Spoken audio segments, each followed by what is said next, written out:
கடந்த ஒரு வாரத்திற்கு முன்னர் ஏப்பாவெல நல்லமுதாவ வீதியிலுள்ள வீடொன்றில் 30 வயது இளைஞர் போதைப்பொருளோடு கைது செய்யப்பட்டார். அவரிடம் மேற்கொள்ளப்பட்ட விசாரணையின் போது சந்தேக நபரான பாடசாலை அதிபருடையது என கூறப்படும் ஏப்பாவெல ஹெதகல பகுதியில் அமைந்துள்ள ஹோட்டல் ஒன்றின் பின்புறத்தில் புதைத்து வைக்கப்பட்டிருந்த 1 கிலோ 185 கிராம் ஹெரோயின் போதைப்பொருள் மீட்கப்பட்டது. அதேபோல் குறித்த அதிபரின் ஹோட்டலுக்கு அருகிலுள்ள குளம் ஒன்றில் வீசப்பட்டிருந்த போதைப்பொருளை அளவிடுவதற்கு பயன்படுத்தப்படும் இலத்திரனியல் தராசு, பொலித்தீன் சீலர் இயந்திரம் என்பனவும் போலீசாரால் கைப்பற்றப்பட்டன. இதேவேளை குறித்த பாடசாலை அதிபரின் மகன் கடந்த ஒரு மாதத்திற்கு முன்னர் 25 கிராம் போதைப் பொருளோடு கைது செய்யப்பட்டதாக தெரிவிக்கப்படுகிறது. சந்தேக நபர்கள் அனுராதபுரம் போதனா வைத்தியசாலையில் சட்ட வைத்திய அதிகாரியிடம் ஆஜர்படுத்தப்பட்டு அதன் பின்னர் தம்புத்தேகம நீதிமன்றில் முன்னிலைப்படுத்தப்பட்டனர். அதன்போது எதிர்வரும் 12ஆம் தேதி வரை அவர்களை தடுத்து வைத்து விசாரணை செய்ய அனுராதபுரம் போலீஸ் குற்ற விசாரணை பிரிவுக்கு தம்புத்தேகம நீதவான் காயத்ரி ஹெட்டியாராச்சி உத்தரவிட்டார். சந்தேக நபரின் மனைவி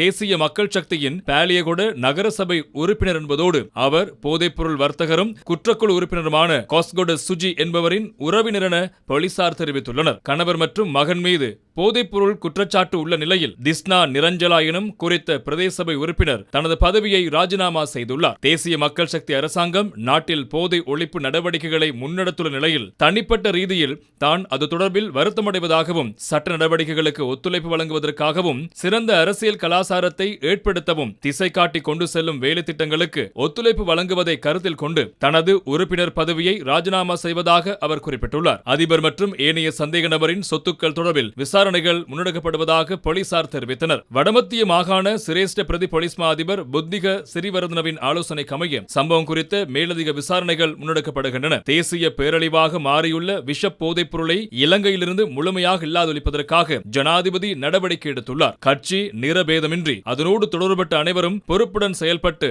சட்டத்தை நடைமுறைப்படுத்த வேண்டும்.